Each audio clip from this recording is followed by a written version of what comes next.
Hello. Hello, hello, hello. How are y'all doing, man? I'm doing wonderful, man. Listen, I have not been this happy since my Seahawks won it in 2014. Brother, I haven't even watched a Super Bowl.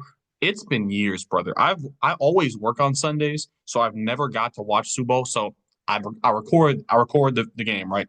I managed to stay off Instagram, stay off everything. I turned notifications off. I was not spoiled of the game whatsoever. I came home, watched the game. What a game.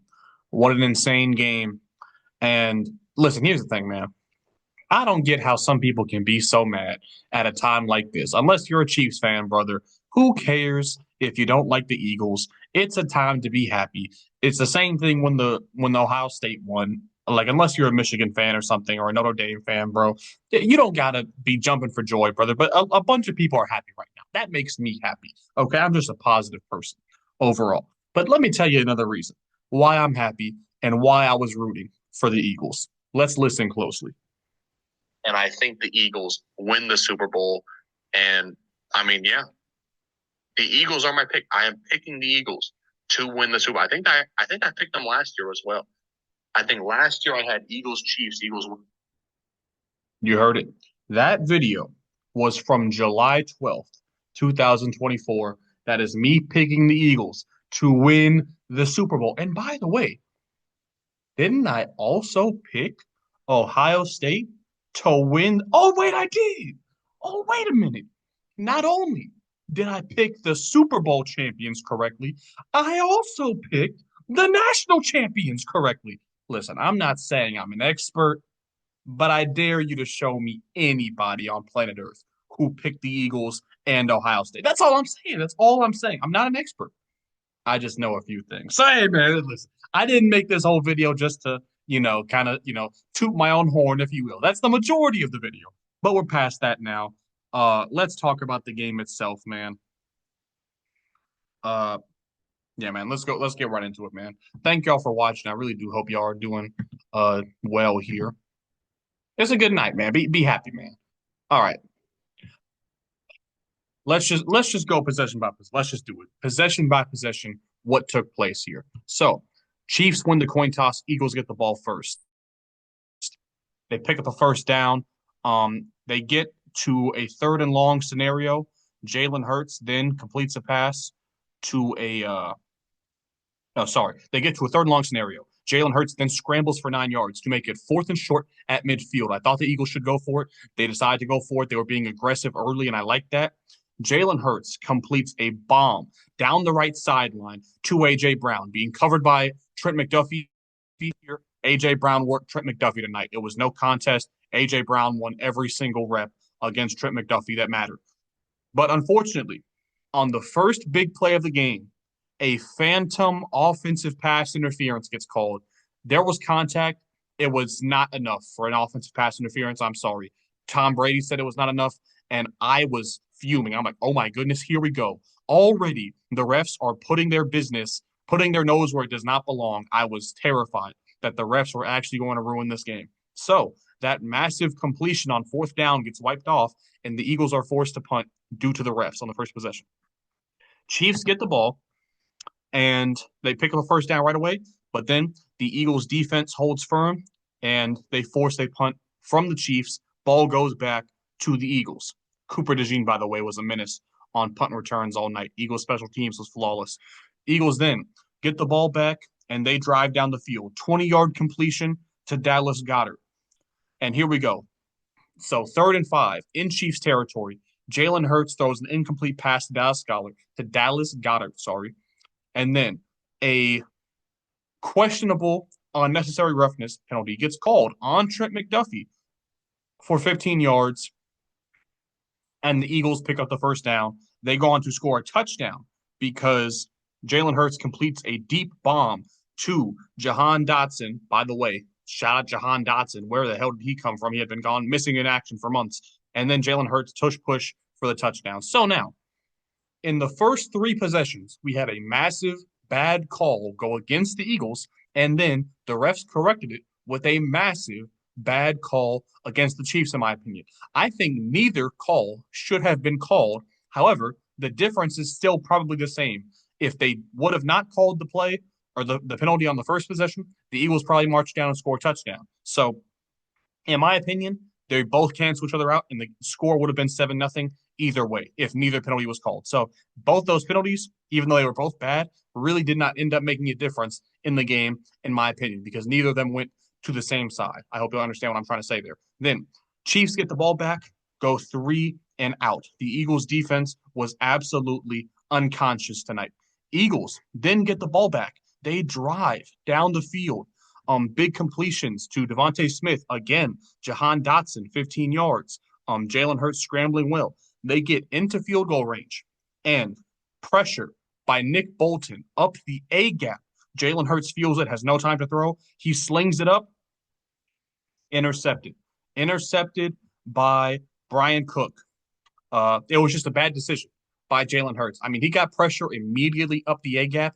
You could tell he was just trying to get rid of the ball, but it was short because it was it was great pressure by the Chiefs. Jalen Hurts, he should have just took the sack if we're being honest here. But he threw an interception, his only mistake of the game, really, in my opinion. Then Chiefs now get the ball within their own 5 yard line. They are not able to move it out of that bad field position, and they're forced to punt 3-and-out. So now we've gone the entire first half or first quarter, sorry, and the Chiefs offense has done absolutely nothing. Now, Eagles get the ball back. They drive not that far. They already get the ball in pretty good field position. Jalen Hurts, 22-yard completion to A.J. Brown, yet again on Trent McDuffie. They get into field goal range, and the Eagles take their points and go up 10-0. What do the Chiefs do when they get the ball back now, down 10-0? Patrick Mahomes gets sacked by Josh Sweat, gets sacked by Jalex Hunt and Josh Sweat, and then throws a pick six, terrible throw, worst play of the game by Patrick Mahomes, completely loses White Boy of the Year. Cooper DeJean picks off Patrick Mahomes and runs it back 38 yards for a touchdown. Absolutely ridiculous. Arguably the play of the game. 3-possession lead. You could make the argument that the game was over right here, but I mean, man, biggest play of the game will go down in history as one of the biggest plays in the history of the Philadelphia Eagles. Shout out to Josh Sweat for an amazing possession, and then shout out to what's his name? Cooper DeJean for an amazing pick six on his birthday, I think. Shout out Cooper DeJean. So then the Eagles get the ball back following a disastrous possession, and Patrick Mahomes gets sacked again, this time by Milton Williams, another 3-and-out. We are now 20 minutes into the game. The Chiefs offense has given up a pick six, has probably gone negative yardage. I mean, they've got sacked 3-4 times. The Chiefs offense has been an unmitigated disaster 20 minutes into the game. Then Eagles get the ball back. They pick up a first down. Then they get an offensive holding, pretty much kills the drive. They are forced to punt. They actually get a good penalty here, or a questionable penalty on Nick Bolton for unnecessary roughness. I mean, the refs really did not play a big part in this game, honestly. So, yeah, Eagles had to punt at midfield. And then Patrick Mahomes coming off a pick six. The very next play, he gets pressured. He kind of gets hit while he's throwing. Intercepted to Zach Bond, the all-pro middle linebacker.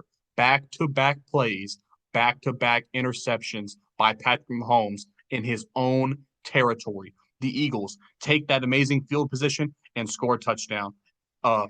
A.J. Brown on a shallow cross. They have Nick Bolton on for some reason. He takes that all the way for a touchdown. It is now a 3-possession game, pretty much really a 4-possession game because no team is scoring 3 touchdowns, 3 2-point conversions. So really a 4-possession game now at halftime.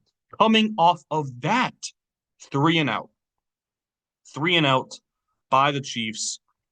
Just a disastrous, arguably the worst half of football in the history of the Super Bowl, maybe up there with the Broncos' first half against the Seahawks. And this was the best performance by a team in the Super Bowl since the 2013 Seahawks. Let's just go back. I mean, so yet again, Chiefs forced to punt.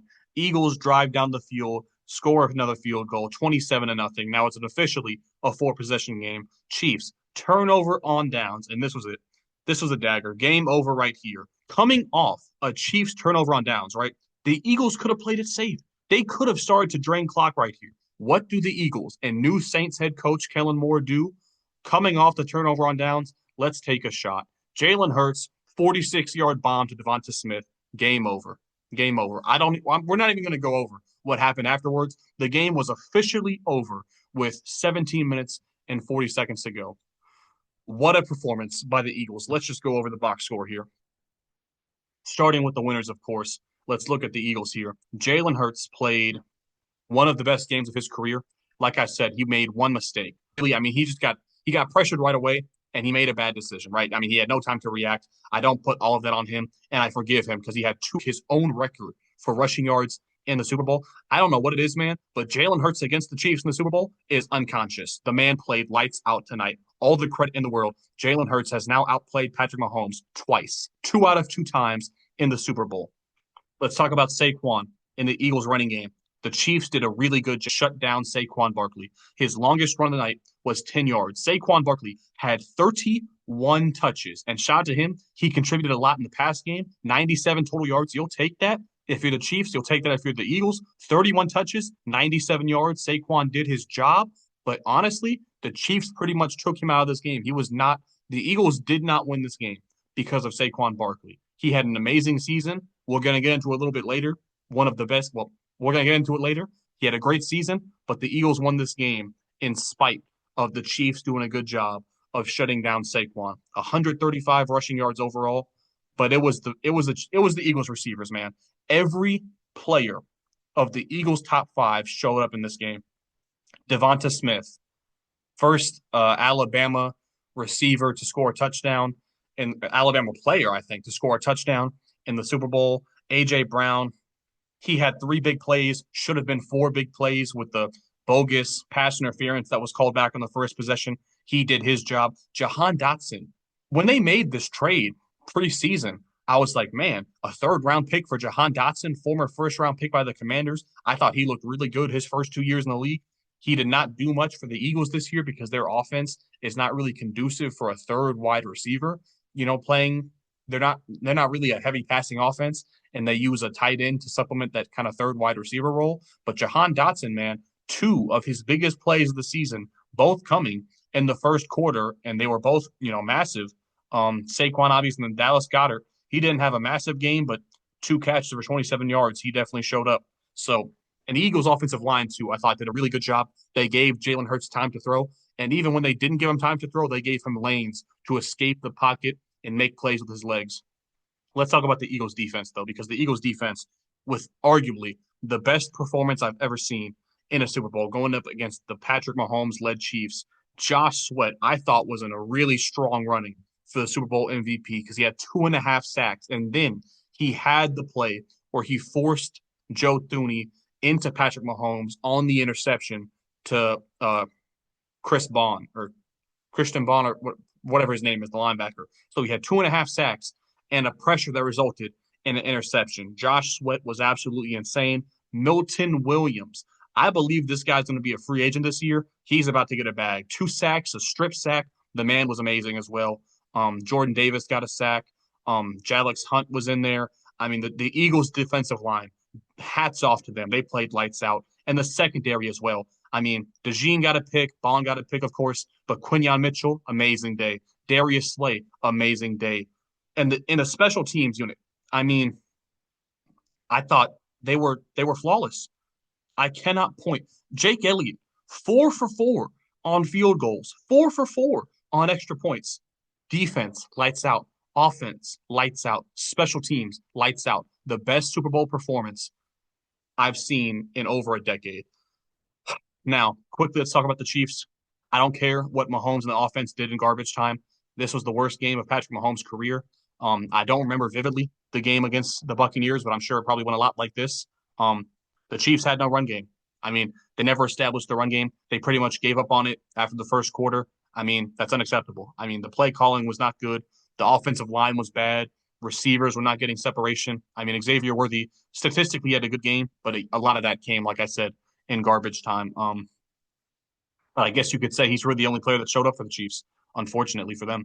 Defensively, I thought that, like I said, I think they did a good job of taking away Saquon Barkley, but Trent McDuffie, their best DB, the best player on their defense besides Chris Jones. He lost that battle to AJ Brown.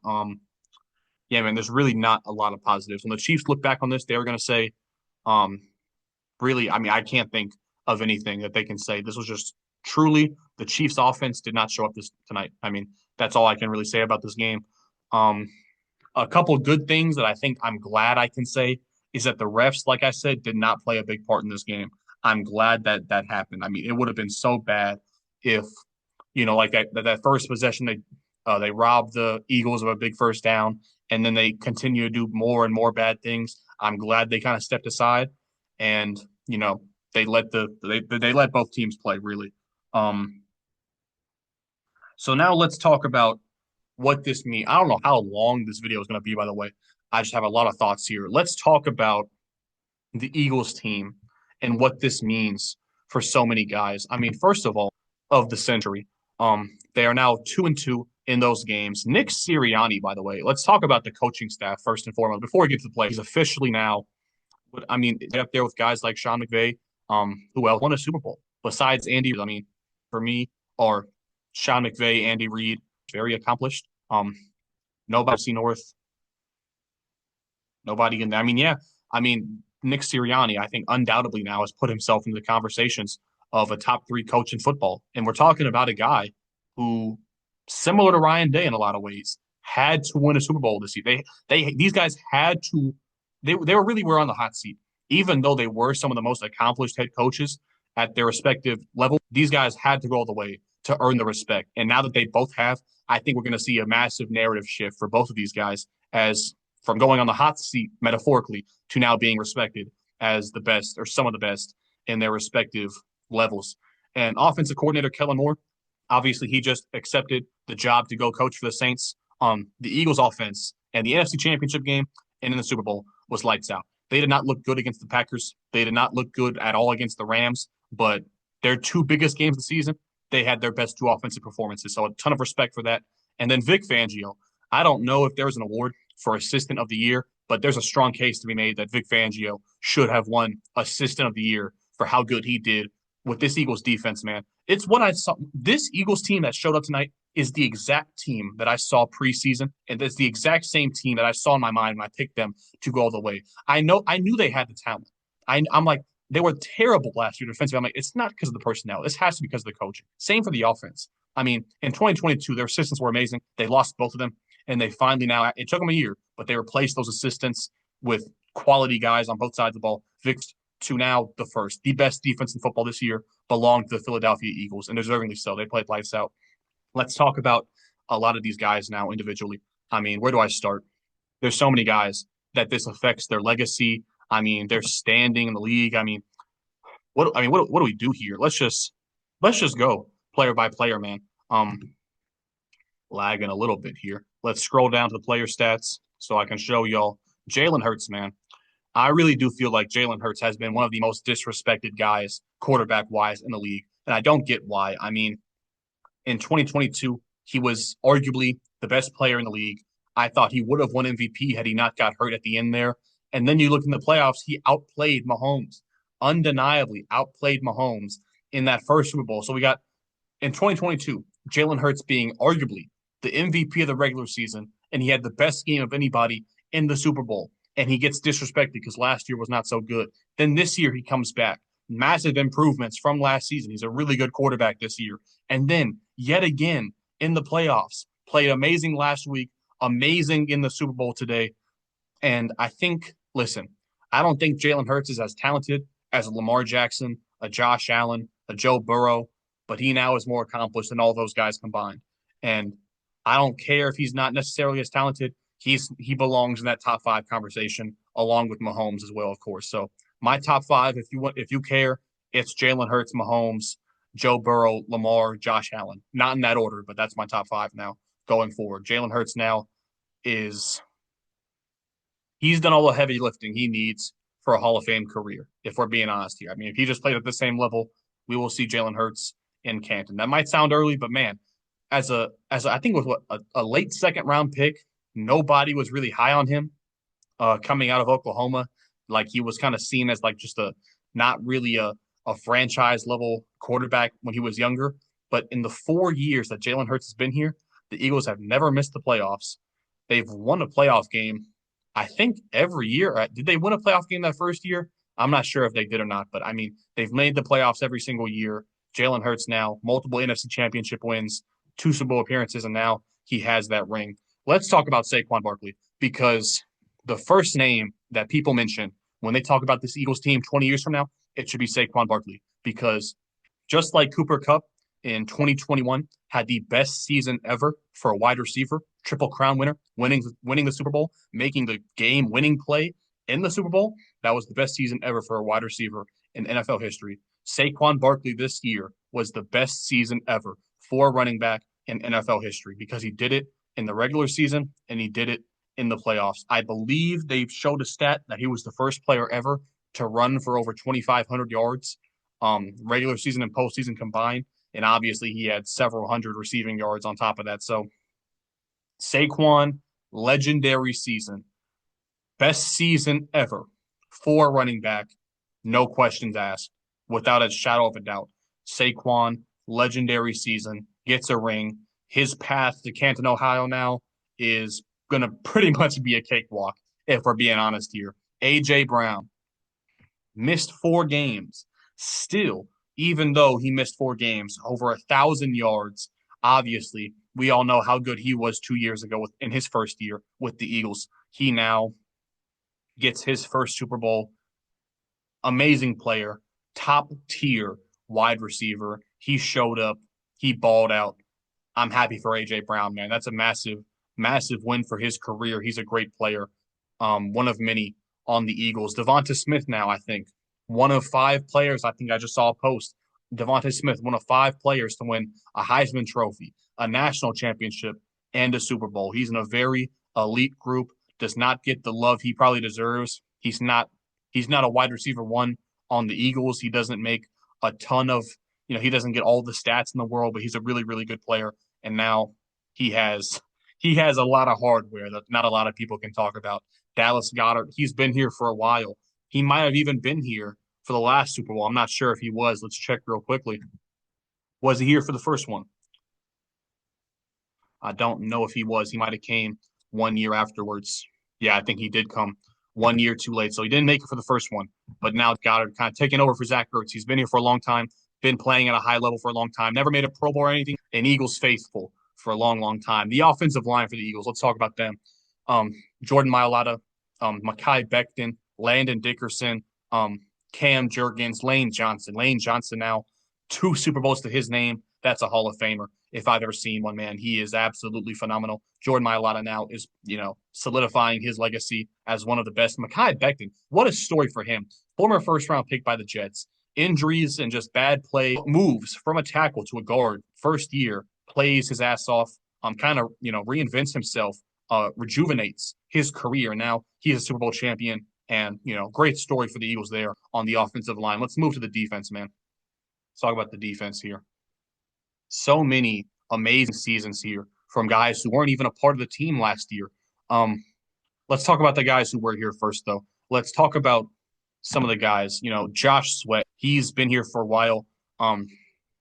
Just the sack leader this year, of course. No, he had a breakout season this year. He obviously has been massive for them. Milton Williams, I talked about him having a massive game tonight. He's absolutely going to get paid this offseason. 5 sacks as an interior defensive lineman. Jalen Carter, everybody knows how good he's been since he's came into the league. Without a doubt, a premier interior defensive lineman. Zach Bond, an all-pro first-team player, 150 tackles, 3.5 sacks, 11 TFLs. The takeaways, multiple. An amazing season from Zach Bond this year. Absolutely outstanding. One of, if not the best middle linebackers in the entire NFL. Brandon Graham, the vet, got hurt this year. Remember, Brandon Graham thought he'd never play another game, but he came back. He contributed to the Super Bowl. He now wins his 2nd ring. He might not be an NFL Hall of Famer, but he's certainly going to get his jersey retired by the Philadelphia Eagles. Nakobe Dean, man, he unfortunately got hurt. I think he tore his patellar tendon same injury as Victor Oladipo had, I believe, or something like that. Shout out Victor Oladipo, some basketball knowledge there. But Nakobe Dean, I was so happy to see him play this year. He was a breakout star. I always believed in him from his time in Georgia. Did not get to play in the Super Bowl, but he earned his ring for how well he played this year. Man, let's talk about some DBs here. Talk about some of the DBs. Let's talk about Darius Slay now getting his first ring. Darius Slay does not get talked about enough, man, as really being one of the best cornerbacks from this generation. I mean, let's just look at some of the accomplishments, man. How many Pro Bowls? Six-time Pro Bowler, Darius Slay. He's done it with the Lions. He's done it with the Eagles for a long time now. How many years did he play for the Eagles? This was his fifth year, and he's still got some more in him. I know he wasn't a Pro Bowler this year, but he still played well, man. I wouldn't, nobody can blame him if he went to hang it up. I mean, no time better than now. But Darius Slay now getting a ring, really, he helps make a case for himself for the Hall of Fame. Big play Slay, probably one of the most accomplished players on this defense overall, right up there with Brandon Graham. Um, let's talk about who else. Let's talk about the rookies. Let's talk about the two rookies. When they drafted, man, Quinyon Mitchell and Cooper DeJean, I came out immediately and said that the Eagles might have just got both of the best cornerbacks on DeJean than I was on Quinyon Mitchell. I know DeJean made arguably the play of the game in the Super Bowl, but Quinyon Mitchell played at an all-pro level this season for a rookie. I mean, I'm not going to try and say which one of these guys is better. They are both special. They both seem to be, I mean, franchise-altering picks, and to give those guys pretty much back-to-back in the same draft class. Howie Roseman. That's not a name we've mentioned yet. He's widely regarded as the best GM on the face of the earth, and it's hard to argue with that. This guy just does not miss. Let's talk about a signing that I absolutely love this year. Bringing back C.J. Gardner-Johnson, who led the league in picks the last time he played here in 2022. He was a part of that great defense. He had 6 interceptions. Guess what they do? They bring the guy back.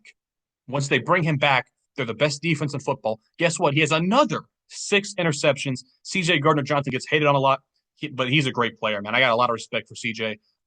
I believe he was on a 1-year deal. He deserves to get a bag this offseason. The guy now finished his job with the Eagles. He's an amazing player. 6 picks this year, led the team. He is a big part of the heart of this defense, man. Reed Blankenship, shout out to him as well. Does not get a lot of love. He's a really good safety for the Eagles, man. 4 picks. He does a lot for them. This defense, man, it's loaded. It really is loaded, man, top to bottom. I didn't even talk about guys like Jordan Davis, Avante Maddox, man. Oren Burks played a big role when he needed to, when Nakobe Dean got hurt. I mean, this defense, Vic Fangio, man, what an amazing team. Truly lived up to all the hype, all the expectations. This is the team that I thought they could be. I'm not an Eagles fan, but I am proud of this team, man, because I kind of put myself out there, man. Not a lot of people were picking the Eagles, especially when you consider how bad they ended off last season, man. What they lose like the last 6 or 7 games in a row. I mean, people were down on the Eagles, but I saw the vision. That's why I picked them to win the Super Bowl this year. Let's quickly, I'm not going to harp on the Chiefs, man. Let's quickly just, it's hard to, really get mad at a team that went 15-2. Mahomes, listen, I thought he was playing some really good football in the playoffs. But if we're being honest with each other here, I did not think Mahomes in the past game overall, it did not look that good this year. They have some issues that they have to address. And listen, I made a video about a year ago comparing Mahomes to Tom Brady, and I said very clearly that I thought Mahomes would end up retiring as the GOAT.